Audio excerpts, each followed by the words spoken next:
What up, athletes? Whoop, whoop. Ooh, the moving head. What's happening today? This is 8.3, and your learning target is I will identify extrema and end behavior of functions. We're going to talk about what's happening at the ends of the functions. We don't really care about the middle for this lesson. Got a bit of vocab to start off with. I'm sorry. I can't do anything about it but say, such is life.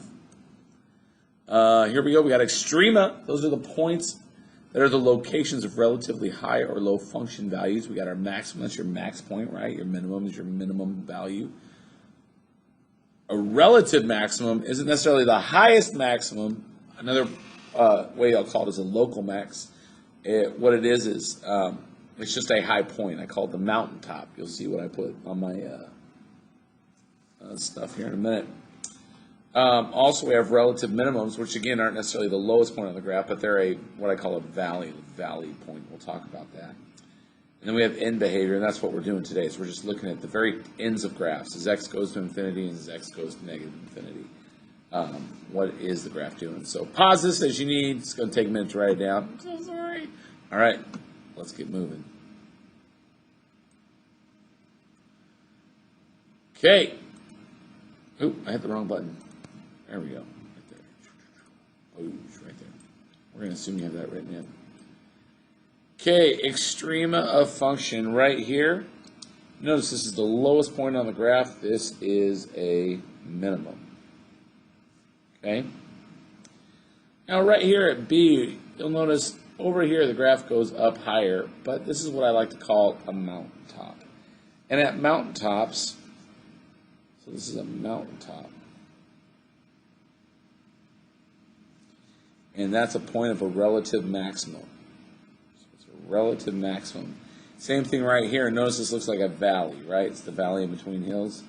So this is a valley, or what is more technically called a relative minimum. All right, and over here we'll see even more of that. We got our relative max right here.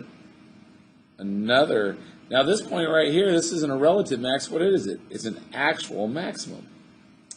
And then down here we have a relative minimum. And it's a relative minimum because both the left and the right are going down to negative infinity. So this is kind of what's happening in the middle of the graph. So these are the extrema. The extrema might be good to write this down.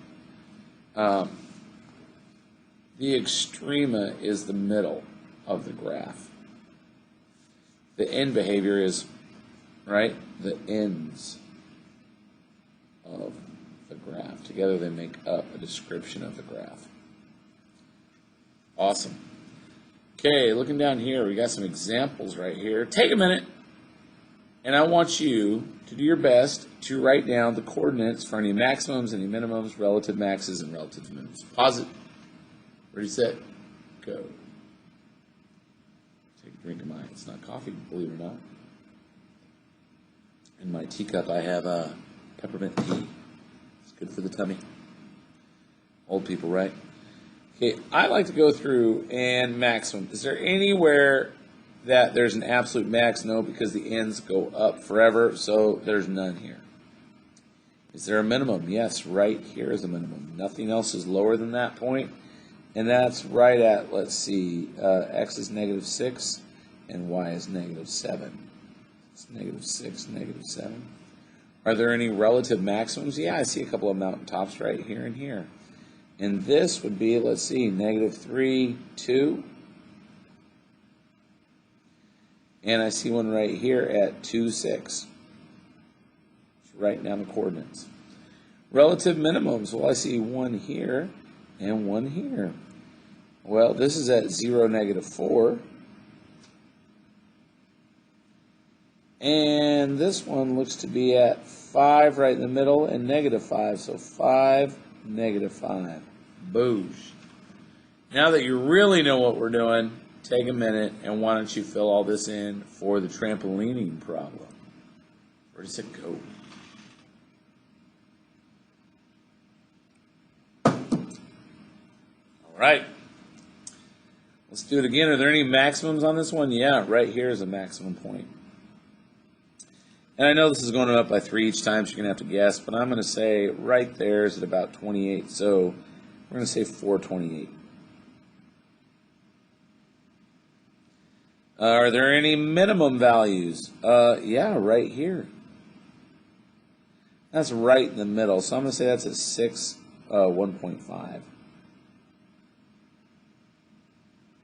Okay, how about relative maximums? Well, I see one here, and one here, and one here. So let's start there. So there's 3 of them. So we see one at 212.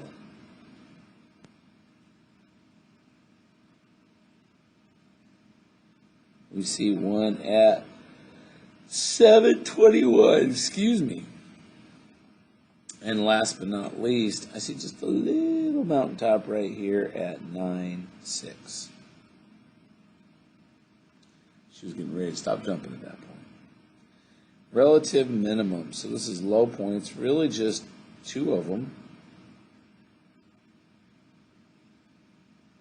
My bad, 3 of them. The relative minimum is going to be at, let's see, that'd be about 0.53. This one's right at 3.3. And this one's at 8.3. Okay. All right, there we go. Let's take a look at the back side. Just identifying behavior of graphs. All right, let's go ahead and go back. Just looking right here, guys, we can see, let's talk about maximums. So again, we see a maximum right there. This is kind of what we talked about earlier. Here's our minimums, right? We have a minimum there, then we have relative maximums. This is from the first page. That's a good slide just to see kind of lit up. We have relative minimums, right? Okay, and then our extrema points. So our extrema are the minimum and the maximum, and our relative extrema are all those other points we went through. Okay, back to the back of the page. We're going to talk about end behavior. Now, an end behavior are just these sections of the graph. I'm going to actually square them off, the very ends. And what does this tell us? Well, we're looking as we move left, and what that looks like as x approaches negative infinity. Okay, as it's going to negative infinity, what is the y doing? Well, we see the y is going down further and further and further, so we would say y is approaching negative infinity. Let's go ahead and write these down in this box, actually.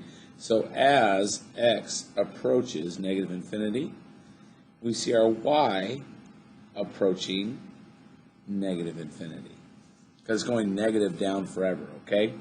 And by the way, you'll hear me say as x approaches. This little symbol right here means approaches. We have all sorts of symbols in math. And what happens as we go the other direction? So as x approaches positive infinity, right? The positive infinity direction. What is y doing? Y is going up again forever, so y is approaching positive infinity.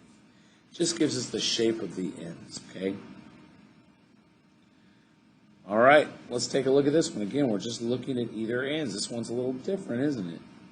Because this one, as x approaches negative infinity. So in other words, as we're going more and more left, what's y doing? It's going down. Y is approaching negative infinity as well. But here's where it's different.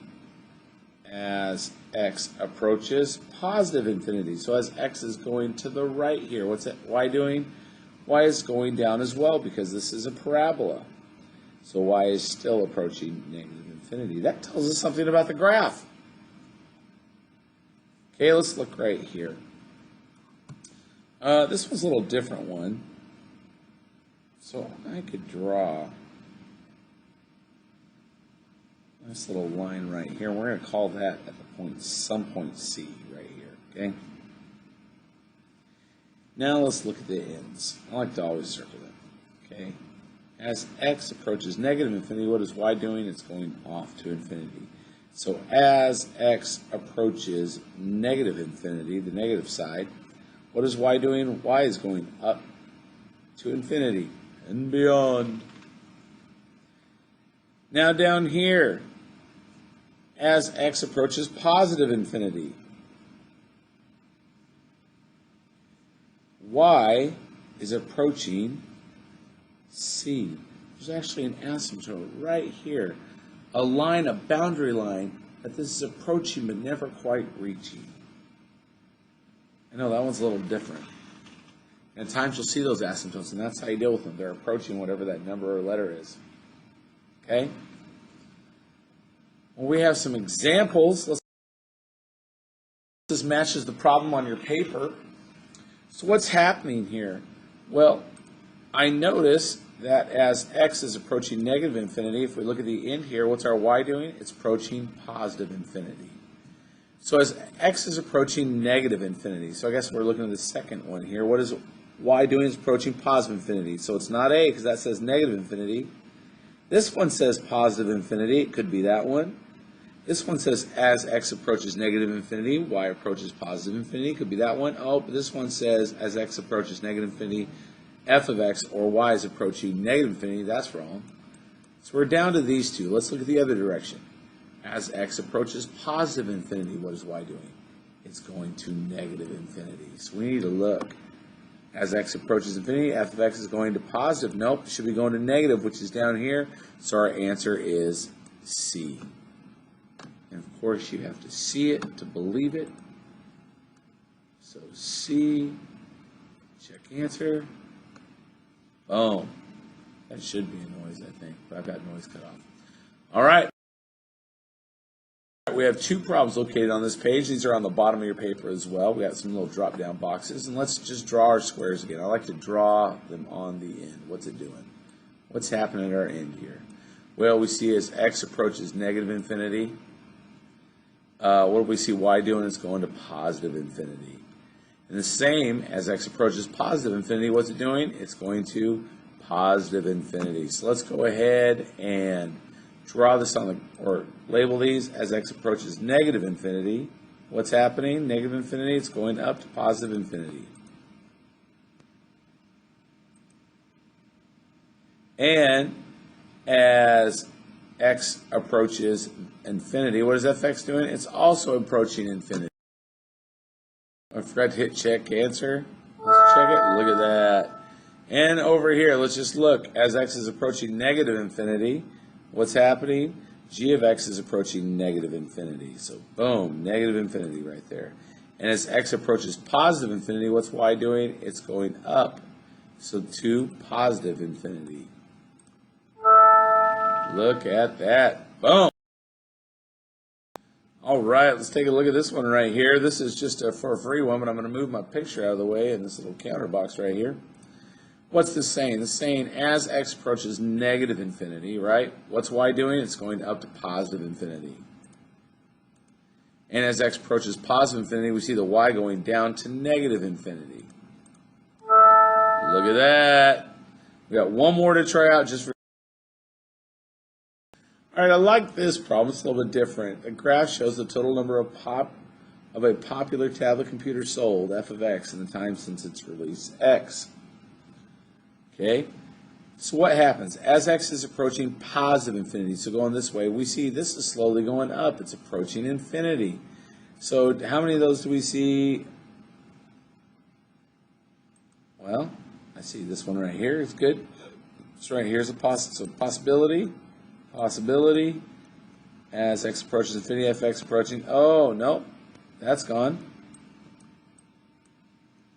What about this one? Approaches negative infinity. That's gone. So I'm down to the top two, right? I'm down to these two. Now let's look. We either have as x approaches. Or wait, this one's not possible. This is as x approaches infinity, infinity. Dude.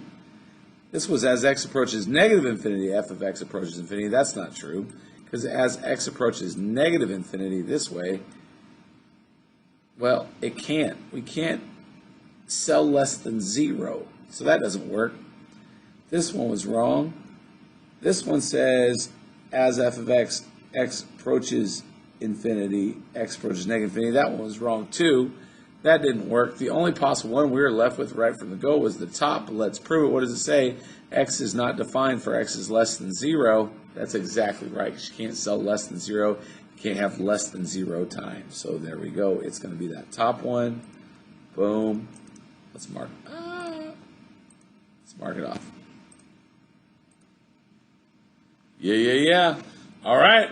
With that said, peace out. Enjoy that. Extrema and in behavior.